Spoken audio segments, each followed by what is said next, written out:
All right, everybody. So let's go over the review quiz 4. I hope you made a good grade on it. So just want to quickly check what are the questions and answers. So here's the first question. Two different species of bacteria are examined. Scientists find that species X always produce carbon dioxide and water, but the Y produce ethyl alcohol. And what can we conclude from it? Since the Y is producing ethyl alcohol, remember that is anaerobic respiration. Aerobic respiration does not produce alcohol, so that is the correct answer. Question 2, based upon the information here, which trait would most likely be observed in the ray-finned fish? The correct answer is bony skeleton. So you can see the ray-finned fish right here, and the trait which is associated with the ray-finned fish is bony skeleton. So any organisms that comes after this have this bony skeleton. Question 3, mushrooms are a type of fungus. What characteristics of fungi make them different from plants? Remember, fungi cannot make their own food, which is heterotrophic, excuse me, and the green plants can make their own food. So this is the correct answer.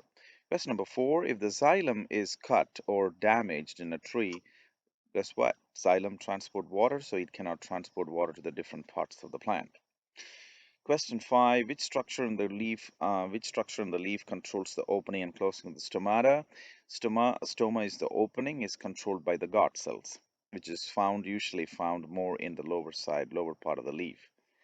Now, question 6, what's the main purpose of the seeds in the plants and have them? Now, you know that the seeds contain tiny plant babies, so that is a zygote. So that is the purpose plants produce the seeds is to, so the animals can carry it and distribute the zygotes to the different parts of the um, ecosystem. So what you see here is the cross section of the plant leaf. And how does the structure marked X contribute to the survival of the plant? And you can see that this X labeled X is the stoma. It helps to intake the gases necessary for photosynthesis, which is carbon dioxide, get into the leaf through that. Now, what you see here is the diagram of the flower, and it's asking letter A is what? And letter A is right here, which is the stigma of the flower, which is the female structure. That's where the pollen grains happen to fall and then grow all the way down to get fertilized with the ovules right inside. Eventually, it produces into seeds. So that's why A is the correct answer. Number 9 is talking about a pond ecosystem. Which statement describes an interaction that help maintain the dynamic equilibrium of the ecosystem? The correct answer is catfish population help control the population of water boatmen and water fleas. And you can see that the catfish is feeding on the water fleas and boatmen. So this will try to bring this population down and help to balance the ecosystem. Question number 10, Jill made the table below during her research aquatic zones and living organism. And you can see intertidal zone, this is the different levels of the aquatic zone, neritic zone, and benthic zone. Benthic zone is the very deep water. So what is the conclusion that she can make? There are no producers in the benthic zone and rely on photosynthesis. You can see that the benthic is very deep, there is no light, so no plants are going to grow in the benthic zone all the way deep down in the water, and there's no plants that are going to grow there. And now, question number 11, what you see here is a succession. These changes will most likely lead to eventually over time, this lead to an ecosystem that can last for many years.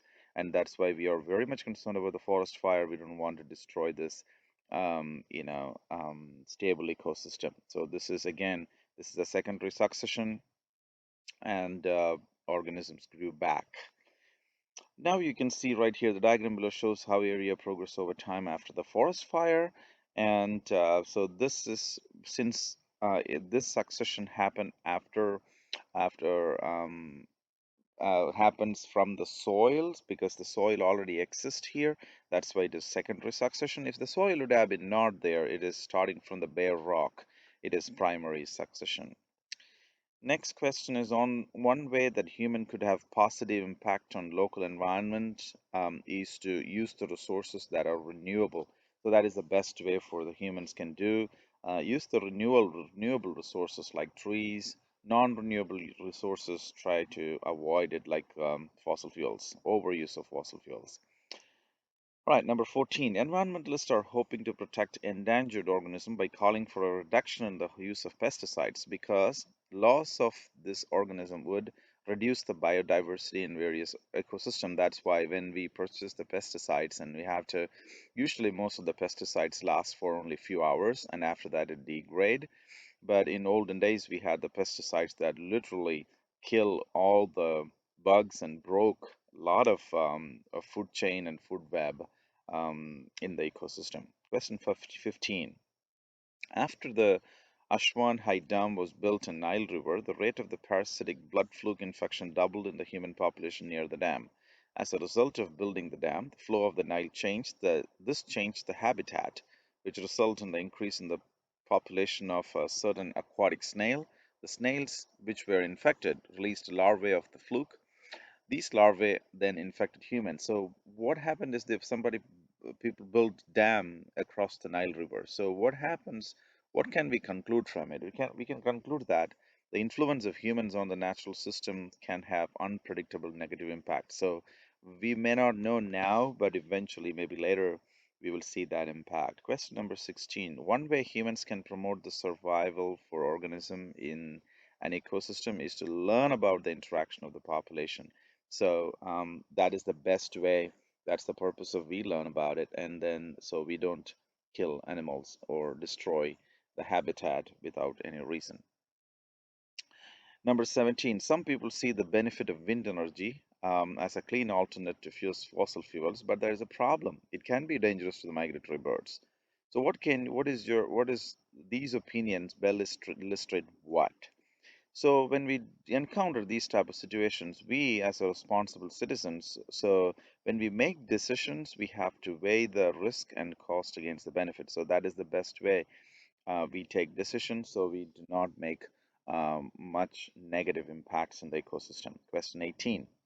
A builder is proposing a new housing development in the area of West Massachusetts. Construction of the house development will destroy the wetland habitat in the area. Which of the following would be most likely consequence of the wetland destruction?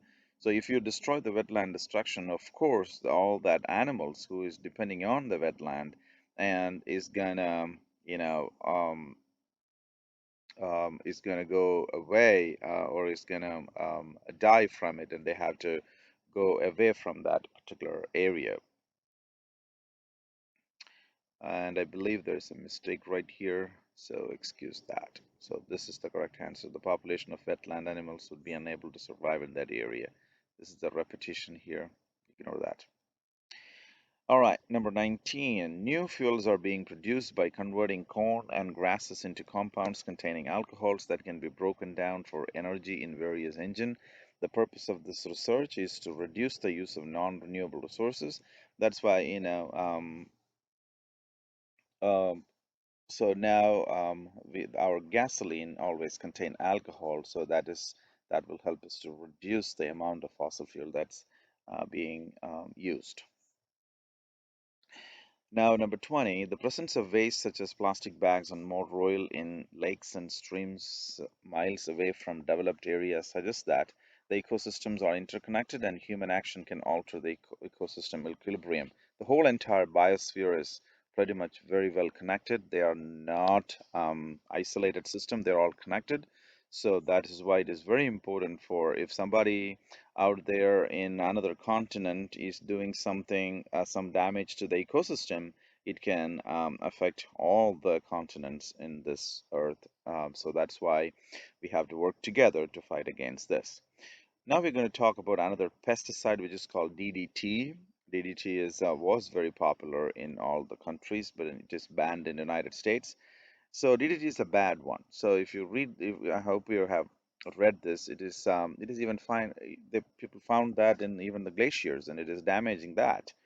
So this information shows that decision of one human generation may have an impact on future generations. So whatever we decide today can impact the next generation. Even this really causes a lot of neurological disorders in the children as well.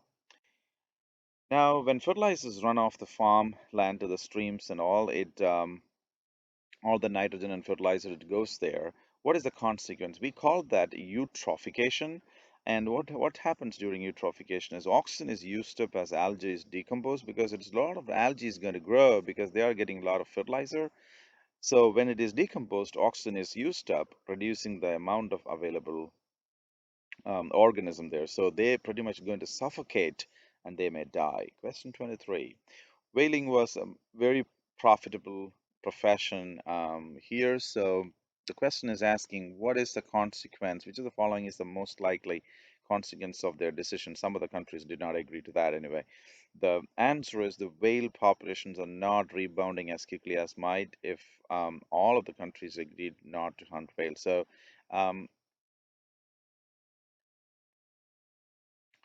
So um, if all countries have been agreed to it, this the population would have been rebound back normal very well. So what next 24?